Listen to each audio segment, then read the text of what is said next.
मेरे बेटे, अब हम देखेंगे फिजिकल प्रॉपर्टीज। और फिजिकल प्रॉपर्टीज में सबसे पहले देखते हैं फिजिकल स्टेट।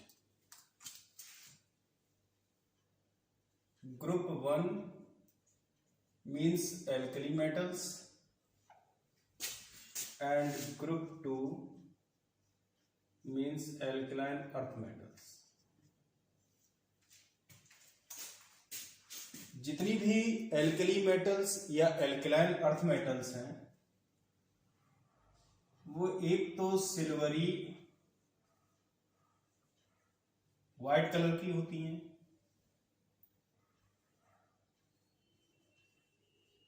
दूसरा सॉफ्ट होती हैं और तीसरा है कि ये लाइट मेटल्स हैं।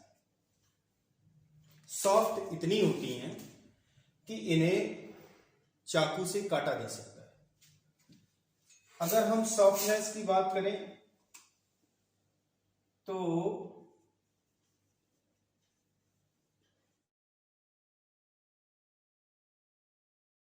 Alkali metals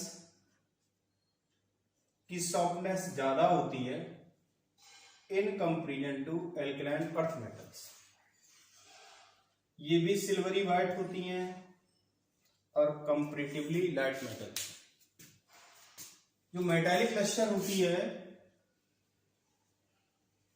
metallic lustre is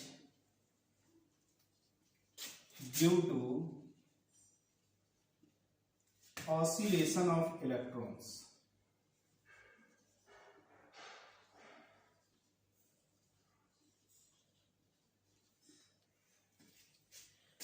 जो मेटालिक लस्टर होती है उसको ऑसिलेशन ऑफ इलेक्ट्रॉन्स के टर्म्स में एक्सप्लेन किया जा सकता है। सॉफ्ट होती हैं due to weak metallic bonding as have only one valence electron per atom। पर एटम जितने ज्यादा वैलेंस इलेक्ट्रॉन्स होंगे मेटालिक बॉन्ड उतना ही स्ट्रांग होगा और जो मेटल होगी वो रिजिड हो जाएगी। सॉफ्टनेस किसी भी ग्रुप में टॉप टू बॉटम आने पर इंक्रीज होती है। Softness increases top to bottom. ये सभी मेटल्स लाइट होती हैं due to having large size, क्योंकि इनका साइज बड़ा। Alkaline earth metals silvery white colour की होती हैं, सॉफ्ट भी होती हैं, लेकिन सॉफ्टनेस कम होती है in comparison to the alkali metals. और जो एल्कलाइन अर्थ मेटल्स हैं वो लाइट भी होती है। ये तो रहा फिजिकल स्टेट के बारे में। अब हम देखेंगे डेंसिटी। नेक्स्ट फिजिकल प्रॉपर्टी है डेंसिटी, और density generally top to bottom increase करती है। Density rho is equal to होता है मास अपॉन वॉल्यूम। और अगर हम टॉप टू बॉटम देखें तो मास भी इंक्रीज करता है और वॉल्यूम भी इंक्रीज करता है, लेकिन मास फैक्टर डोमिनेट करता है। इसलिए top to bottom density increase होती है। अगर हम ग्रुप 1 और ग्रुप 2 में देखें तो मैंने बताया जनरली इंक्रीज होती है, लिथियम से ज्यादा होती है सोडियम की, उससे ज्यादा होती है रुबिडियम की, उससे ज्यादा होती है सीजियम की। लेकिन पोटेशियम की डेंसिटी सोडियम से कम होगा क्योंकि इसका वॉल्यूम अनयूजुअली इंक्रीज होता है।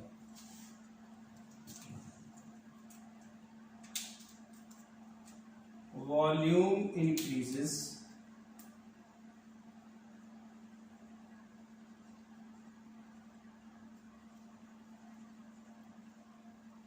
अनयूजुअली।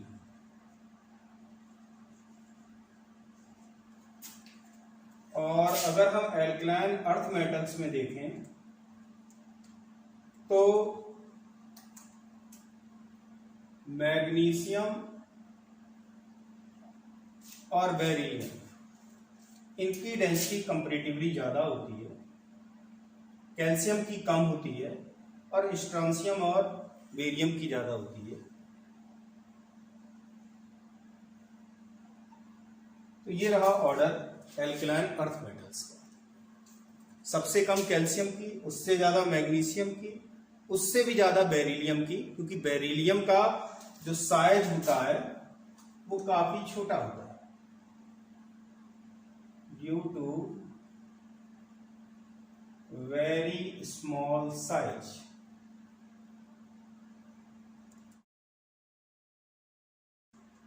एल्कली और एल्कलाइन अर्थ मेटल्स की डेंसिटी को लर्न करने के लिए हम इस तरीके से ग्राफ प्लॉट कर सकते हैं। लिथियम से ज्यादा सोडियम की, सोडियम से कम होती है पोटेशियम की, और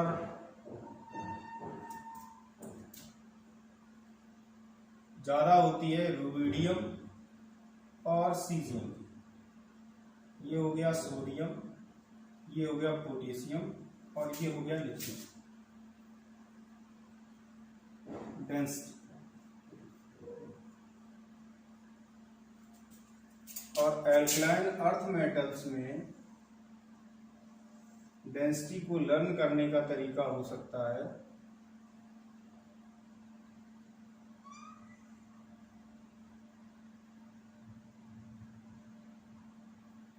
BE MG CA SR और BA।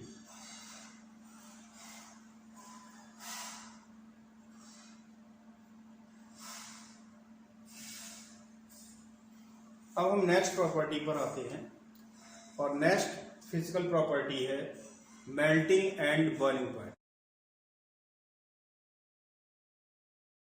अब हम थर्ड फिजिकल प्रॉपर्टी पर आते हैं और वो है melting and boiling points. Boiling point intermolecular forces और स्ट्रक्चर पर डिपेंड करता है, जबकि मेल्टिंग पॉइंट पैकिंग इफिशियंसी पर डिपेंड करता है। अगर सब्सटेंस के मॉलिक्यूल्स में जितनी ज्यादा सिमेट्री होगी उनकी पैकिंग उतनी ही डेंस होगी, या ये कहें कि पैकिंग इफिशियंसी उतनी ही ज्यादा होगी और उससे मेल्टिंग पॉइंट बढ़ जाता है। अगर हम एल्कली मेटल्स और एल्कलाइन अर्थ मेटल्स का मेल्टिंग पॉइंट और बॉइलिंग पॉइंट का जनरल ट्रेंड देखें तो वो ग्रुप में टॉप टू बॉटम डिक्रीज होता है, और उसका कारण है कि साइज इंक्रीज होता है। साइज इंक्रीज होने से जो इलेक्ट्रॉनिक इंटरेक्शन होता है विथ न्यूक्लियस या आयन वो कमजोर हो जाता है, या ये कहें कि इलेक्ट्रॉन के साथ बॉन्डिंग कमजोर हो जाती है। तो जो एल्कली मेटल्स है उनमें मेल्टिंग पॉइंट और बॉइलिंग पॉइंट दोनों का ऑर्डर सेम रहता है, टॉप टू बॉटम डिक्रीज होता है। लिथियम से कम होती है सोडियम की, उससे कम पोटेशियम की, उससे कम रुबिडियम की और उससे कम सीजियम की। एल्कलाइन अर्थ मेटल्स में मैग्नीशियम और बेरिलियम मेल्टिंग पॉइंट और बॉइलिंग पॉइंट में एबनॉर्मल बिहेवियर शो करते हैं, और उसका कारण ये है कि जब मैग्नीशियम का अगर केस देखें, वैसे तो टॉप टू बॉटम डिक्रीज होता है, बेरिलियम से कम होता है कैल्शियम का, उससे कम होता है स्ट्रोंशियम का, उससे कम होता है बेरियम का, मैग्नीशियम का सबसे कम होता है मेल्टिंग पॉइंट भी और बॉइलिंग पॉइंट भी। उसका कारण है कि जब मेल्ट किया जाता है तो जो मैग्नीशियम होता है वो हेक्सागोनल क्लोज पैकिंग में सॉलिड स्टेट में होता है और लिक्विड स्टेट में भी हेक्सागोनल क्लोज पैकिंग में होता है, जबकि जो other rest alkaline earth metals हैं उनकी पैकिंग चेंज होती है।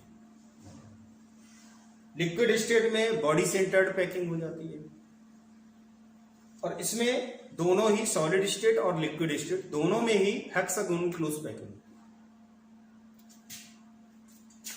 बेरियम का बॉइलिंग पॉइंट कंपैरेटिवली ज्यादा हो जाता है, उसका कारण है स्ट्रॉन्ग वांडर वाल फोर्सेस। तो बेरियम और मैग्नीशियम इन दोनों को देखना है ध्यान से। मेल्टिंग पॉइंट में सबसे कम मैग्नीशियम होता है, बाद बाकी ऊपर से नीचे तक जाने पर मेल्टिंग पॉइंट का जो ऑर्डर होता है वो लगातार मेल्टिंग पॉइंट डिक्रीज होता है, लेकिन बॉइलिंग पॉइंट में बेरियम का बॉइलिंग पॉइंट बढ़ जाता है और उसका कारण है strong van der Waal forces. Crystalline structure of magnesium is responsible for low boiling point and melting point. Barium has high boiling point due to strong van der Waals forces. Due to empty d orbitals, calcium forms strong metallic bond, hence it has high boiling point. ये तो रहा melting और boiling points के बारे में। अब हम next physical property देखेंगे और वो है फ्लेम टेस्ट। अब हम नेक्स्ट फिजिकल प्रॉपर्टी पर आते हैं और वो है flame test. S block elements और उनके कंपाउंड्स ऑक्सीडाइजिंग फ्लेम में कैरेक्टरिस्टिक कलर क्रिएट करते हैं, जैसे लिथियम क्रिम्सन रेड, सुर्ख लाल रंग देता है, सोडियम गोल्डन येलो कलर देता है, पोटेशियम वॉयलेट बैंगनी कलर देता है, रुबिडियम रेड वॉयलेट देता है, सीजियम ब्लू देता है, बेरिलियम और मैग्नीशियम ये कलर नहीं देते क्योंकि इनकी आयनाइजेशन एंथैल्पी हाई होती है। कैल्शियम ब्रिक रेड कलर देता है, ईंट जैसा लाल।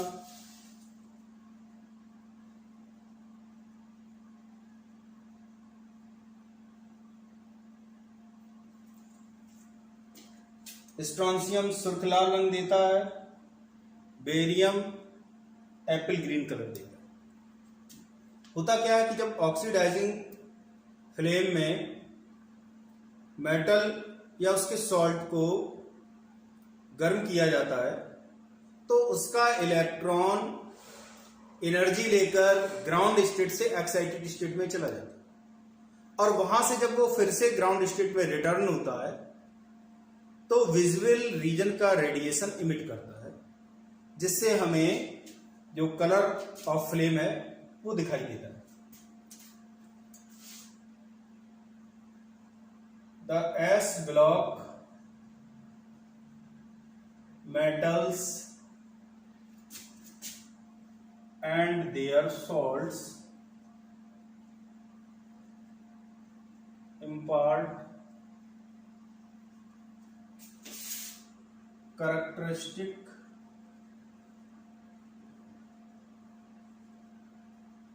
color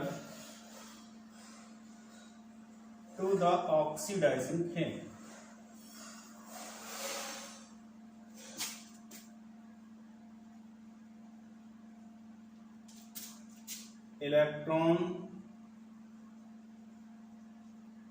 Electrons first get excited and then emit radiation of visible region during returning to ground state.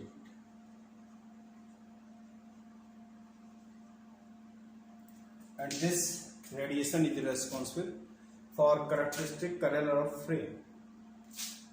जो फ्लेम का कलर होगा वो इसी रेडिएशन के कारण होता है।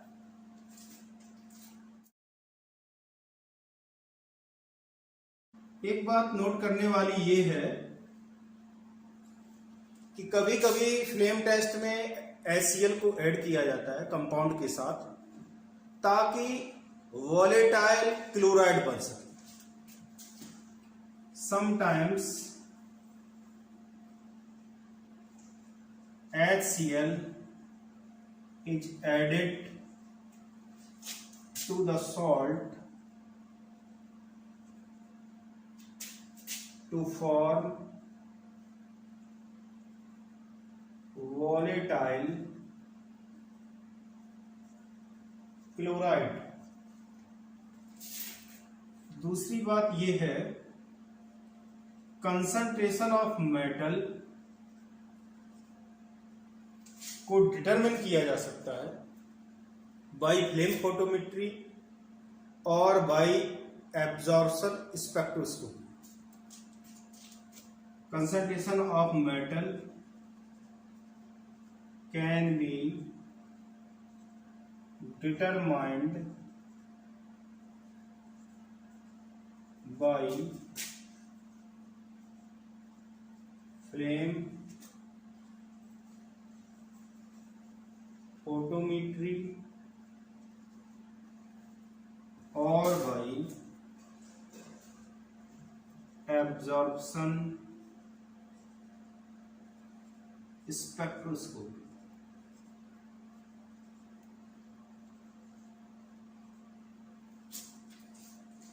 ये तो रहा फ्लेम टेस्ट के बारे में। अब हम नेक्स्ट फिजिकल प्रॉपर्टी देखेंगे और वो है storage of alkali and alkaline earth metals.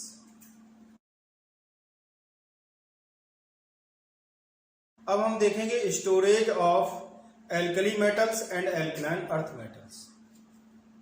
मैंने बताया था कि एस ब्लॉक एलिमेंट्स की आयनाइजेशन एंथैल्पी बहुत कम होती है और आयनाइजेशन एंथैल्पी कम होने के कारण एल्कली मेटल्स आसानी से इलेक्ट्रॉन निकालकर M+ आयन बनाते हैं और एल्कलाइन अर्थ मेटल्स 2 इलेक्ट्रॉन्स निकालकर M2+ आयन बनाते हैं। इसका साइज बड़ा होता है in comparison to the alkaline earth metal.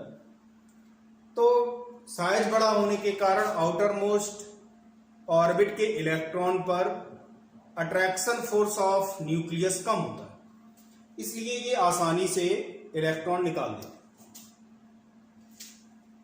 जितनी आसानी से इलेक्ट्रॉन निकलता है रिएक्टिविटी उतनी ही ज्यादा होती है।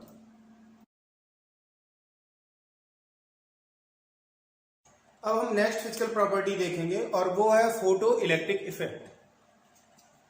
किसी मेटल पर अगर स्पेसिफिक फ्रीक्वेंसी का रेडिएशन एक्सपोज किया जाए और वो इलेक्ट्रॉन इमिट करे तो इस फिनोमेना को कहा जाता है photo electric effect. Metal surface पर जैसे ही एप्रोप्रिएट फ्रीक्वेंसी का रेडिएशन आता है वैसे ही इलेक्ट्रॉन का इमिशन स्टार्ट हो जाता है। The emission of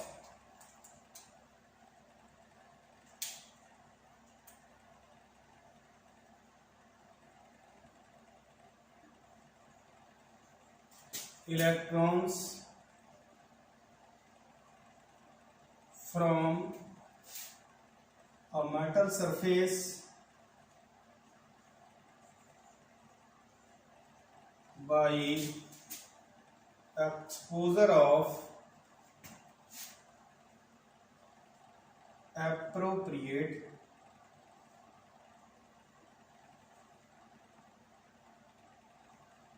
radiation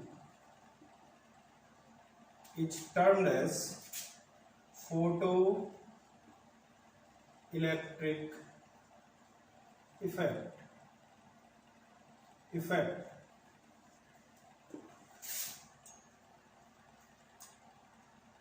Group 1 mean to say alkali metals और ग्रुप 2 में मीन टू से एल्कलाइन अर्थ मेटल्स में alkaline earth metals photo electric effect show नहीं करते, नो फोटो इलेक्ट्रिक इफेक्ट, क्योंकि इनकी आयनाइजेशन एंथैल्पी ज्यादा होती है due to high ionisation enthalpy. तो ये तो फोटो इलेक्ट्रिक इफेक्ट शो नहीं करती, लेकिन अगर हम एल्कली मेटल्स में देखें तो एल्कली मेटल्स में lithium photoelectric effect show नहीं करता, does not show photoelectric effect.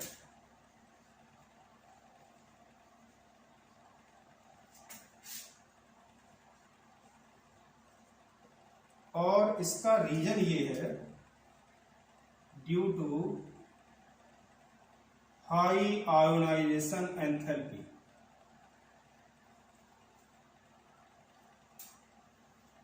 Lithium के अलावा जितनी भी एल्कली मेटल्स हैं वो सभी फोटो इलेक्ट्रिक इफेक्ट शो करती हैं। फोटो इलेक्ट्रिक इफेक्ट का ऑर्डर सोडियम से ज्यादा पोटेशियम का, पोटेशियम से ज्यादा होगा रुबिडियम का, और रुबिडियम से ज्यादा होगा सीजियम का। Caesium maximum photo electric effect show करता है। सीजियम शोज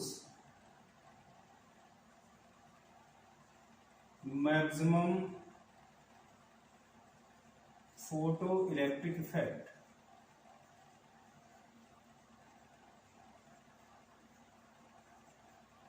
और उसका रीजन ये है कि सीजियम के लिए आयनाइजेशन एंथैल्पी कम होती है, इसीलिए सीजियम फोटो इलेक्ट्रिक सेल्स में यूज किया जाता है।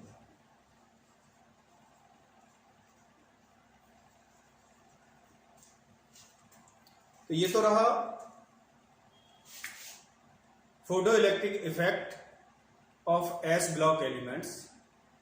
अब हम केमिकल प्रॉपर्टीज देखेंगे, और केमिकल प्रॉपर्टीज में सबसे पहले देखते हैं factors affecting solubility and thermal stability.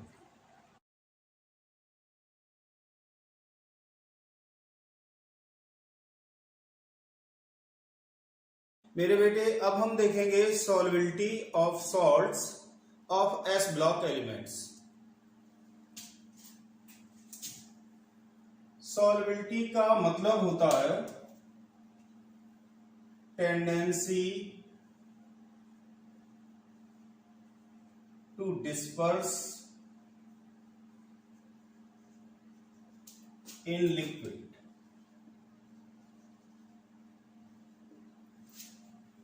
Liquid में डिस्पर्स होने की टेंडेंसी को सॉल्युबिलिटी कहते हैं। एस ब्लॉक एलिमेंट्स के सॉल्ट्स आयनिक नेचर के होते हैं।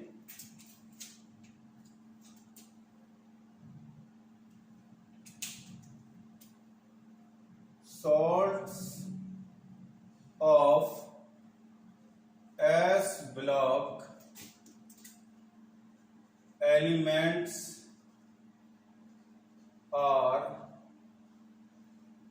Ionic in general. कुछ सॉल्ट्स में कोवेलेंट करैक्टर भी आ जाता है, लेकिन जनरली आयनिक नेचर के ही होते हैं। आयनिक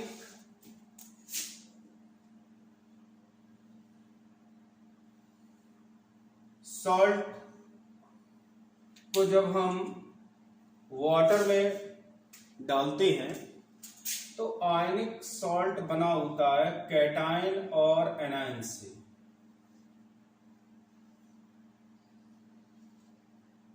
कैटायंस और एनायंस के बीच स्ट्रॉन्ग इलेक्ट्रोस्टैटिक अट्रैक्शन फोर्सेस होते हैं।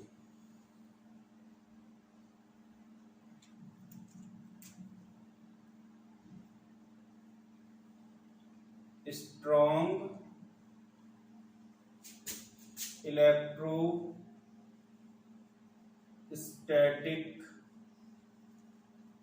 Attraction forces. Strong electrostatic attraction forces के कारण जो इनका लैटिस होता है वो काफी मजबूत होता है। जब भी आयनिक सॉल्ट बनता है फ्रॉम इट्स गैसियस आयंस तो उस समय एनर्जी रिलीज होती है और उस रिलीज्ड अमाउंट ऑफ एनर्जी को लैटिस एनर्जी कहा जाता है।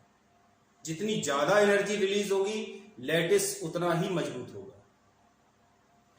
जब लैटिस टूटता है, डिसॉल्व किया जाता है जब इस सॉल्ट को वाटर में, तो वाटर मॉलिक्यूल्स इसके लैटिस को तोड़ते हैं और उसके लिए एनर्जी रिक्वायर्ड होती है और इतनी ही रिक्वायर्ड होगी जितनी उसकी लैटिस एनर्जी होती है। लैटिस एनर्जी का मतलब होता है the energy released during the formation of one mole substance from its gaseous ions. या इसे दूसरे तरीके से डिफाइन करें तो हम ये भी कह सकते हैं energy required to break one mole compound into its gaseous ions. तो जो एनर्जी रिक्वायर्ड होगी इनको तोड़ने के लिए वो लैटिस एनर्जी के इक्वल होगी और लैटिस एनर्जी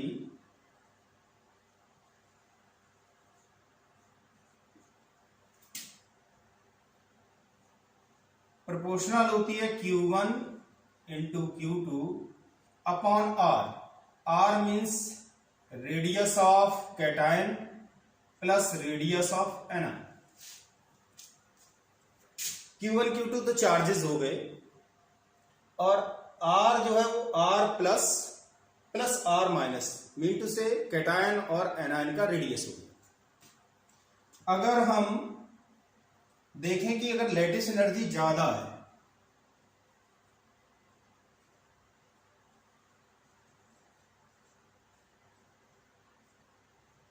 तो सॉल्युबिलिटी कम। अब मान लिया कि ये आयंस में टूट गए तो टूटने पर एक तो कैटायन बनेगा और दूसरा एनायन बनेगा। वाटर मॉलिक्यूल एक पोलर मॉलिक्यूल होता है जिसमें हाइड्रोजन पर पॉजिटिव चार्ज और ऑक्सीजन पर नेगेटिव चार्ज होता है। इसे अगर हम सिंपली इस तरीके से लिखें तो वाटर मॉलिक्यूल कैटायन और एनायन को घेरेगा और जितना ज्यादा घेरेगा हम ये कहेंगे कि उतना ही बीच में सॉल्वेंट आ गया, या ये कहें कि सॉल्युबिलिटी उतनी ज्यादा है। तो जब ये घेरेगा तो पॉजिटिव आयन को नेगेटिव एंड घेरेगा और नेगेटिव आयन को positively charged and घेरेगा।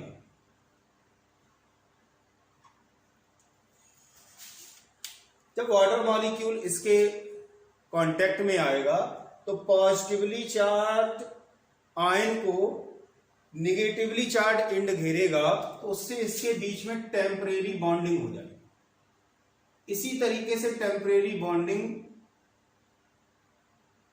Negatively charge ion भी करेगा, और जब कहीं बॉन्डिंग होती है वहां पर एनर्जी रिलीज होती है। तो यहां पर ड्यू टू टेम्पररी बॉन्डिंग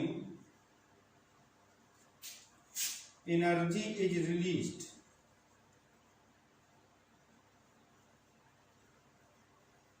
और इसी को कहते हैं हाइड्रेशन एनर्जी।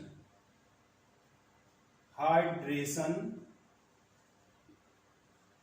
एनर्जी, ये एनर्जी जितनी ज्यादा होगी लैटिस उतना ही जल्दी टूटेंगे, क्योंकि लैटिस को तोड़ने के लिए तो एनर्जी रिक्वायर्ड है और वो लैटिस एनर्जी के इक्वल है। तो अगर ये एनर्जी ज्यादा होगी तो ये लैटिस को तोड़ने में मदद करेगी। इसका मतलब ये हुआ कि हाइड्रेशन एनर्जी अगर बढ़ेगी तो सॉल्युबिलिटी भी बढ़ेगी।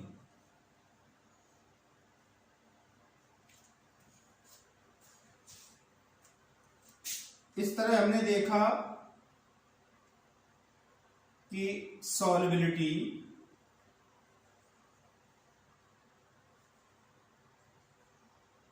एंटी प्रोपोर्शनल है लैटिस एनर्जी, क्योंकि अगर लैटिस एनर्जी बढ़ेगी तो सॉल्युबिलिटी कम होगी।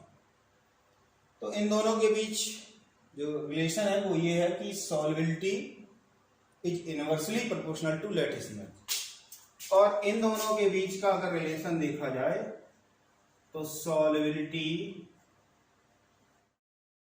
Will be directly proportional to hydration enthalpy. Solubility lattice energy के इनवर्सली प्रोपोर्शनल होती है और हाइड्रेशन एनर्जी के डायरेक्टली प्रोपोर्शनल होती है। अब अगर हम टॉप टू बॉटम देखें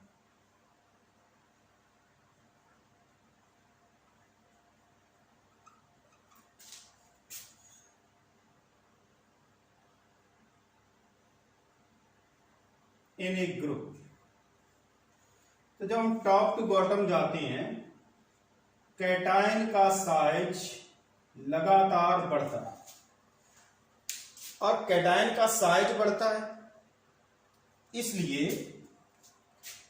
जो लैटिस एनर्जी होगी वो लगातार डिक्रीज होगी, और लैटिस एनर्जी डिक्रीज होगी तो सॉल्युबिलिटी इंक्रीज होगी।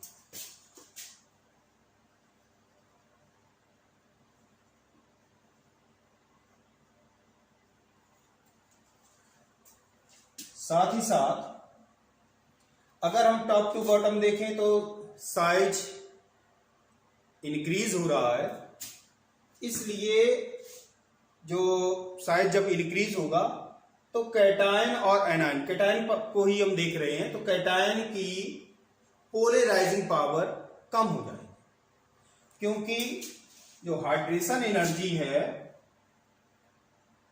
वो polarising power mean to say 5 which is equal to charge upon radius of cation. तो charge upon radius of cation, radius of cation अगर बढ़ेगा तो फाई की वैल्यू कम होगी, और अगर रेडियस ऑफ कैटायन कम होगा तो फाई की वैल्यू बढ़ेगी। जब फाई की वैल्यू बढ़ेगी तो ज्यादा से ज्यादा वाटर मॉलिक्यूल्स की ये अट्रैक्ट करेगा, ज्यादा से ज्यादा अट्रैक्ट करेगा, इसलिए हाइड्रेशन एंथैल्पी बढ़ेगी, और हाइड्रेशन एंथैल्पी बढ़ी तो लैटिस को तोड़ने में मदद मिलेगी, जिससे सॉल्युबिलिटी बढ़ जाए। जब हम टॉप टू बॉटम जाएंगे तो फाई डिक्रीज होगा, इससे हाइड्रेशन एनर्जी भी डिक्रीज होगी, और जब हाइड्रेशन एनर्जी डिक्रीज होगी तो सॉल्युबिलिटी भी डिक्रीज होगी। मैंने अभी तक ये बताया, उसे एक बार फिर से देखते हैं। मैंने ये बताया कि जब आयनिक सॉलिड को वाटर में डिस्पर्स किया जाता है, डाला जाता है, तो लैटिस एनर्जी के बराबर एनर्जी रिक्वायर्ड होगी इस लैटिस को तोड़ने के लिए, और वो वाटर प्रोवाइड कराता है। Lattice energy Q1 into Q2 upon R के प्रोपोर्शनल होती है। अगर लैटिस एनर्जी ज्यादा है तो इसका मतलब है सॉल्युबिलिटी कम होगी, या ये कहें कि solubility is inversely proportional to lattice energy. अगर वाटर मॉलिक्यूल इनके बीच की फोर्स ऑफ अट्रैक्शन को तोड़ने में सफल हो गया तो कैटायन और एनायन बनेगा, और ये जो कैटायन और एनायन बनते हैं इनको वाटर मॉलिक्यूल्स घेरते हैं, जिससे टेम्परेरी बॉन्डिंग होती है और इससे इस दौरान एनर्जी निकलती है। बॉन्डिंग उतनी ही ज्यादा होगी जितना चार्ज डेंसिटी ज्यादा होगी, और charge density charge upon proportional होती है चार्ज अपॉन रेडियस। तो कैटायन और एनायन का अगर साइज बढ़ेगा तो चार्ज डेंसिटी कम हो जाएगी। चार्ज डेंसिटी कम हो गई तो कम वाटर मॉलिक्यूल सराउंड करेंगे, जिससे रिलीज्ड अमाउंट ऑफ एनर्जी भी कम हो जाएगा। जितनी ज्यादा एनर्जी रिलीज होगी, अब वो तब होगी जब चार्ज डेंसिटी ज्यादा हो या पोलराइजिंग पावर ज्यादा हो। तो जितनी ज्यादा एनर्जी रिलीज होगी उतनी ही सॉल्युबिलिटी बढ़ेगी, क्योंकि ये रिलीज्ड एनर्जी लैटिस एनर्जी को, जो इनके बीच फोर्स ऑफ अट्रैक्शन है, उसको तोड़ने के लिए मदद करेगी। तो कुल मिलाकर के बात ये आई कि सॉल्युबिलिटी इनवर्सली प्रोपोर्शनल होती है लैटिस एनर्जी के, और सॉल्युबिलिटी डायरेक्टली प्रोपोर्शनल होती है hydration energy. Top to bottom जाते हैं तो रेडियस ऑफ कैटायन इंक्रीज होता है, जिससे लैटिस एनर्जी डिक्रीज होगी, क्योंकि लैटिस एनर्जी इनवर्सली प्रोपोर्शनल है। साइज बढ़ेगा तो कम होगी, तो लैटिस एनर्जी कम होगी तो सॉल्युबिलिटी बढ़ जाएगी। और जब टॉप टू बॉटम जाते हैं तो चार्ज डेंसिटी कम होती है, उससे हाइड्रेशन एनर्जी कम होगी और सॉल्युबिलिटी भी कम हो जाएगी। अभी तक हम इस निष्कर्ष पर नहीं पहुंच पाए कि टॉप टू बॉटम जाने पर होगा क्या, क्योंकि एक फैक्टर में तो लैटिस एनर्जी जो फैक्टर है उसके कारण सॉल्युबिलिटी इंक्रीज हो रही है, और टॉप टू बॉटम जाने पर जो हाइड्रेशन एनर्जी का फैक्टर है वो सॉल्युबिलिटी डिक्रीज कर रहा है। तो अगर हम टॉप टू बॉटम जाते हैं और R plus is very very less then R minus,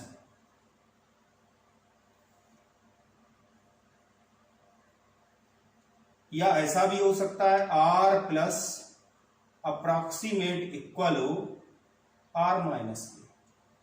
तो डिसाइडिंग फैक्टर अगर हम देखेंगे, डिसाइडिंग फैक्टर, तो इस केस में जो डिसाइडिंग फैक्टर होगा in case of R plus mean to say radius of cation is very very less than that of anion, इसमें हाइड्रेशन एनर्जी डिसाइडिंग फैक्टर होगा, और इस केस में लैटिस एनर्जी डिसाइडिंग फैक्टर होगा। अब यहीं पर थोड़ी सी बात और समझते हैं। हमें ये देखना होगा कौन से ऐसे एनायन हैं जिनका साइज लगभग इक्वल होता है कैटायन, क्योंकि हम एस ब्लॉक को ही देख रहे हैं। तो F माइनस और OH माइनस, ये दोनों ऐसे हैं जिनमें लैटिस जिनमें एनायन का साइज कैटायन के लगभग इक्वल है। बाद बाकी जितने भी एनायंस होंगे वो सब इस कैटेगरी को बिलोंग करेंगे। अब हम कुछ सॉल्ट्स की सॉल्युबिलिटी देखेंगे। टॉप टू बॉटम जाने पर लैटिस एनर्जी भी डिक्रीज होती है और हाइड्रेशन एनर्जी भी डिक्रीज होती है। अगर डिसाइडिंग फैक्टर लैटिस एनर्जी होगा तो सॉल्युबिलिटी बढ़ेगी, और अगर डिसाइडिंग फैक्टर हाइड्रेशन एनर्जी होगी तो सॉल्युबिलिटी कम होगी। टॉप टू बॉटम, तो हम टॉप टू बॉटम देखेंगे। टॉप टू बॉटम मैंने ये भी बताया था कि लैटिस एनर्जी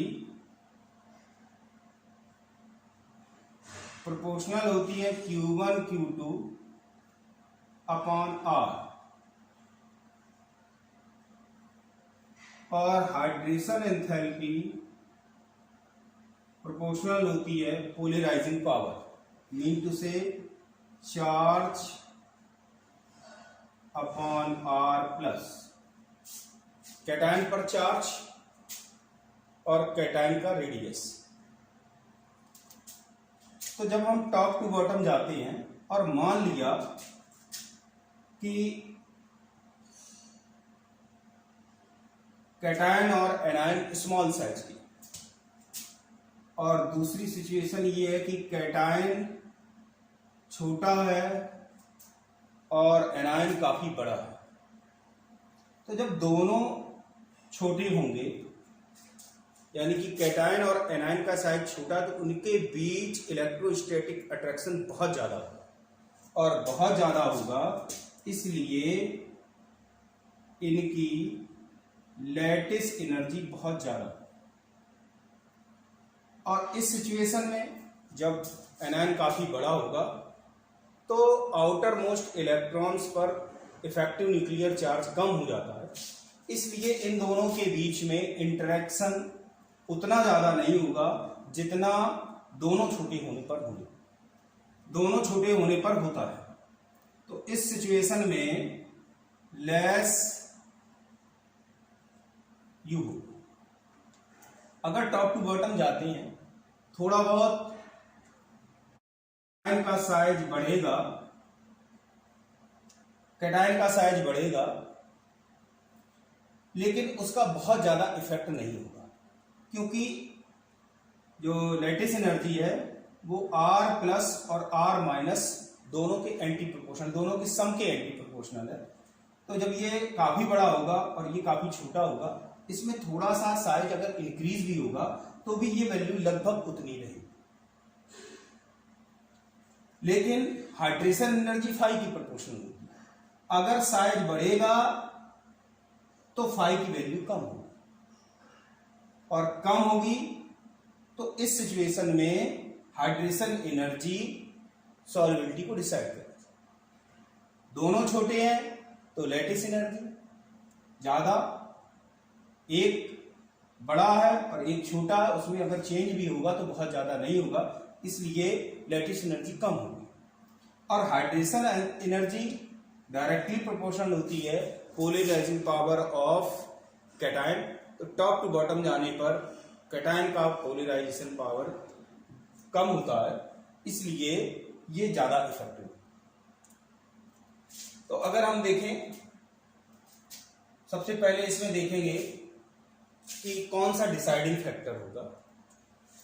तो मैंने बताया कि जो छोटे साइज के एनायंस होते हैं जैसे F माइनस, OH माइनस भी छोटा ही होता है, वैसे तो ये काफी ठीक ठाक बड़ा हो जाता है, लेकिन सॉल्युबिलिटी के केस में दोनों पर डिपेंड करता है कैटायन और एनायन का साइज किस तरीके से चेंज हो रहा है। तो F माइनस और OH माइनस ये कंपैरेटिवली छोटे साइज की होती है। तो OH माइनस और ऑक्साइड आयन भी हाइड्रोक्साइड आयन के लगभग बराबर ही होता है, थोड़ा सा बड़ा होता है ऑक्साइड आयन। तो यहां पर जो डिसाइडिंग फैक्टर होगा वो होगी लैटिस एनर्जी।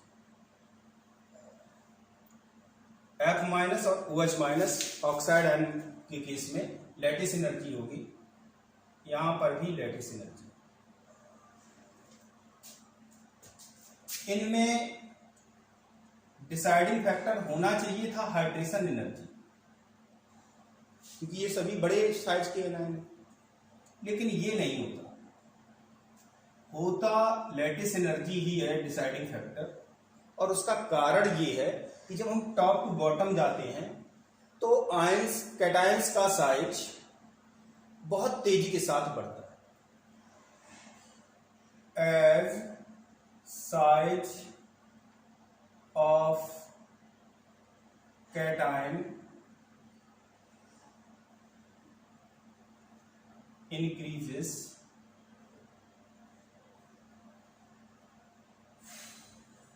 rapidly, बहुत तेजी के साथ बढ़ने के कारण इसमें भी डिसाइडिंग फैक्टर लैटिस एनर्जी ही होगा। तो इतने सारे केसेस हमें लैटिस एनर्जी के बेसिस पर इनकी सॉल्युबिलिटी देखेंगे। तो मैंने बताया कि टॉप टू बॉटम जाने पर लैटिस एनर्जी डिक्रीज होगी, top to bottom lattice energy decrease होगी, और सॉल्युबिलिटी लैटिस एनर्जी के एंटी प्रोपोर्शनल होती है, इसलिए सॉल्युबिलिटी बढ़ेगी। तो इससे ज्यादा हो जाएगी LiOH से ज्यादा होगी NaOH की, इससे ज्यादा होगी इसकी, इससे ज्यादा होगी इसकी, इस तरीके से ये ऑर्डर होगा।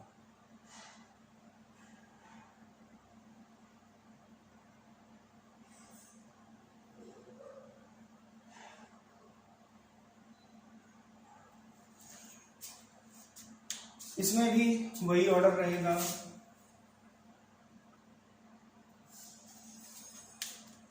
अब ये carbonate, bicarbonate, nitrate, sulphate, chlorate, perchlorate, यहां पर भी वही लिखे हुए हैं। तो इन सब में हाइड्रेशन एनर्जी डिसाइडिंग फैक्टर होगा, और हाइड्रेशन एनर्जी भी टॉप टू बॉटम जाने पर मैंने बताया कम होगी। हाइड्रेशन एनर्जी कम होती है और सॉल्युबिलिटी हाइड्रेशन एनर्जी की प्रोपोर्शनल होती है, इसलिए टॉप टू बॉटम जाने पर सॉल्युबिलिटी भी कम होगी। इसका मतलब ये हुआ कि बेरिलियम कार्बोनेट की सॉल्युबिलिटी ज्यादा होगी और सबसे कम होगी बेरियम कार्बोनेट की। बेरिलियम नाइट्रेट की सबसे ज्यादा होगी और सबसे कम होगी बेरियम नाइट्रेट की। इसी तरीके से सभी में ऑर्डर हम डिसाइड कर देंगे। तो ये तो रहा सॉल्युबिलिटी के बारे में। अब हम देखेंगे थर्मल स्टेबिलिटी। मेरे बेटे अब हम देखेंगे thermal stability of salts of S block elements. Thermal stability का मतलब होता है स्टेबिलिटी टुवार्ड्स हीट और टेम्परेचर। मान लीजिए कोई कंपाउंड है AB और इसे हमने हीट किया, ये सॉलिड स्टेट में है, और इसे हीट किया और ये लिक्विड स्टेट में आ गया। तो ये थर्मल स्टेबिलिटी का मेजरमेंट नहीं होगा, बल्कि ये मेल्टिंग होगी, या ऐसा भी हो सकता है कि हीट करने पर गैसियस स्टेट में आ जाए, तो इसे फेज ट्रांजिशन कहेंगे। इसमें सॉलिड स्टेट और लिक्विड स्टेट में कंपोजिशन में कोई चेंज नहीं होगा। थर्मल स्टेबिलिटी टर्म तब यूज किया जाता है जब कंपाउंड किसी दूसरे कंपाउंड में चेंज हो जाए ऑन हीटिंग, मतलब हीट करने पर कोई दूसरे टाइप का कंपोजिशन दे, तो उसे कहा जाता है थर्मल स्टेबिलिटी। कंपाउंड्स दो तरह के हो सकते हैं, कोवेलेंट कंपाउंड्स और आयोनिक कंपाउंड्स। कोवेलेंट कंपाउंड्स में थर्मल स्टेबिलिटी एलिमेंट्स के इलेक्ट्रोनेगेटिविटी के डिफरेंस के डायरेक्टली प्रोपोर्शनल होती है। जितना ज्यादा इलेक्ट्रोनेगेटिविटी का डिफरेंस होगा थर्मल स्टेबिलिटी उतनी ही अधिक होगी, चाहे अक्रॉस ए पीरियड देखें और चाहे टॉप टू बॉटम देखें। जैसे एल्कली मेटल्स में हो गया लिथियम क्लोराइड और एल्कलाइन अर्थ मेटल्स में हो गया बेरिलियम क्लोराइड। अगर हम इलेक्ट्रोनेगेटिविटी का डिफरेंस देखें तो जब हम लेफ्ट टू राइट मूव करते हैं तो इलेक्ट्रोनेगेटिविटी इंक्रीज होती है, और टॉप टू बॉटम आते हैं तो इलेक्ट्रोनेगेटिविटी डिक्रीज होती है। अब यहां से यहां हम जा रहे, Cl लास्ट में होता है, उसके पहले एलिमेंट, और एल्कली मेटल्स यहां होती है, उसके बाद एल्कलाइन मेटल्स, उसके बाद बोरॉन फैमिली आ जाती है। तो अगर हम देखें तो यहां और यहां डिफरेंस ज्यादा होता है in comparison to this difference. तो एल्कली मेटल्स और हैलाइड्स के बीच इलेक्ट्रोनेगेटिविटी का डिफरेंस ज्यादा होगा, एल्कलाइन अर्थ मेटल्स और हैलोजन एटम्स के बीच का इलेक्ट्रोनेगेटिविटी डिफरेंस इस डिफरेंस से कुछ ज्यादा होगा। तो जितना ज्यादा इलेक्ट्रोनेगेटिविटी का डिफरेंस होता है उतनी ही ज्यादा स्टेबिलिटी। यहां पर अगर हम देखें तो फ्लोरीन की इलेक्ट्रोनेगेटिविटी सबसे ज्यादा, अगर हाइड्रोजन के रेस्पेक्ट में देखा जाए तो फ्लोरीन की सबसे ज्यादा, तो स्टेबिलिटी का ऑर्डर ये होगा। अगर हम टॉप टू बॉटम जाएंगे तो इलेक्ट्रोनेगेटिविटी कम होगी, इसलिए डिफरेंस भी कम रहेगा, तो स्टेबिलिटी का ऑर्डर इस तरह होता है। तो जो कोवेलेंट कंपाउंड्स होते हैं उनमें थर्मल स्टेबिलिटी इलेक्ट्रोनेगेटिविटी के डिफरेंस पर डिपेंड करती है। अब बात करते हैं आयोनिक कंपाउंड्स की। आयोनिक कंपाउंड्स दो तरह के होते हैं, एक तो वो जिनमें स्मॉल एनायन हो या मोनोएटॉमिक एनायन, और एक वो जिनमें लार्ज एनायन हो या पॉलीएटॉमिक एनायन। अगर स्मॉल साइज का एनायन होगा, जैसे हैलाइड है, हाइड्राइड है, ऑक्साइड है, नाइट्राइड है, ये सभी, नाइट्राइड में N3- होगा, ये सभी मोनोएटॉमिक एनायन है। अगर N3- होगा तो वो अजाइड आयन हो जाता है, नाइट्राइड में N3- होता है। तो अगर हम ये देखें कि थर्मल स्टेबिलिटी इसकी इन एनायंस के साथ कैटायन की क्या होगी, तो वो डायरेक्टली डिपेंड करती है लैटिस एनर्जी पर। अगर लैटिस एनर्जी ज्यादा तो थर्मल स्टेबिलिटी भी ज्यादा, और लैटिस एनर्जी इनवर्सली प्रोपोर्शनल होती है साइज ऑफ कैटायन की। तो जब हम टॉप टू बॉटम जाएंगे तो साइज ऑफ कैटायन इंक्रीज होता है, इसका मतलब लैटिस एनर्जी डिक्रीज होगी, तो इनकी थर्मल स्टेबिलिटी लैटिस एनर्जी की प्रोपोर्शनल होती है। तो जब लैटिस एनर्जी डिक्रीज होगी तो थर्मल स्टेबिलिटी भी डिक्रीज होगी।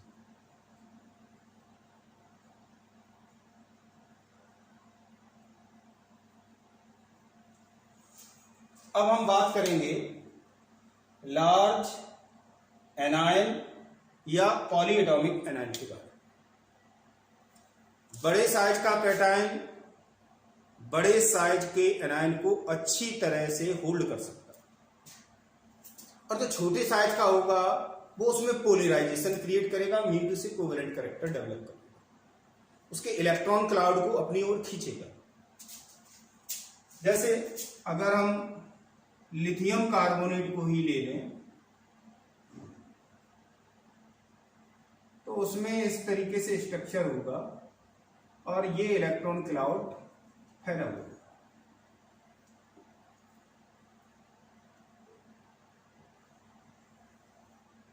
Li+। ये क्या करेगा, इसके इलेक्ट्रॉन क्लाउड को अपनी ओर खींचेगा और इसे जब हीट किया जाएगा तो Li2O और CO2 में कन्वर्ट होगा। कहने का मतलब अगर साइज छोटा होगा तो वो स्टेबिलिटी कम कर देगा, क्योंकि वो इलेक्ट्रॉन क्लाउड खींच रहा है, जिससे ये बॉन्ड कमजोर हो जाएंगे और वो आसानी से टूट सकते हैं। थोड़ी सी एनर्जी देने पर ही टूट जाएंगे, क्योंकि लेंथ बढ़ जाती है और बॉन्ड लेंथ बढ़ेगी तो बॉन्ड आसानी से टूट जाता है, क्योंकि उसके लिए बॉन्ड डिसोसिएशन एनर्जी कम रिक्वायर्ड होती है। तो कुल मिलाकर के मैंने ये बताया कि thermal stability size of cation के डायरेक्टली प्रोपोर्शनल होती इन केस ऑफ पॉलीएटॉमिक एनायंस। अगर पॉलीएटॉमिक एनायंस में कैटायन का साइज बढ़ेगा तो स्टेबिलिटी भी बढ़ेगी।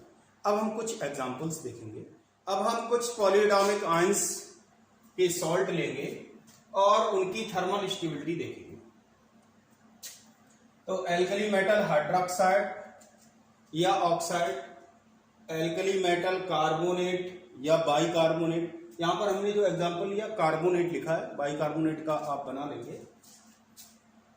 Alkali metal nitrate, alkali metal sulphate, alkali metal chlorate and perchlorate, alkaline earth metal oxide and hydroxide, alkaline earth metal carbonate and bicarbonate, alkaline earth metal nitrate, alkaline earth metal sulphate, alkaline earth metal chlorate and perchlorate.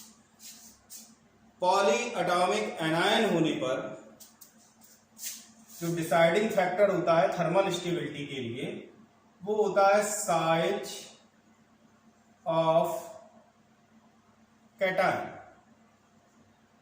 और top to bottom जाने पर R plus बढ़ेगा, इसलिए thermal stability भी बढ़ेगी। तो अब अगर हम देखेंगे थर्मल स्टेबिलिटी का ऑर्डर, तो लगातार टॉप टू बॉटम बढ़ेगी, सभी में हमें बढ़ाना ही है। तो इस तरीके से थर्मल स्टेबिलिटी का ऑर्डर ये हो जाएगा।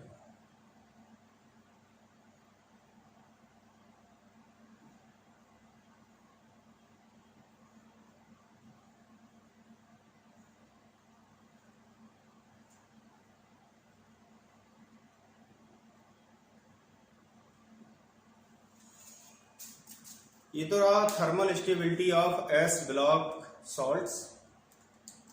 ये वीडियो यही फिनिश होता है। हम नेक्स्ट वीडियो में chemical properties of S block elements देखेंगे। Till then work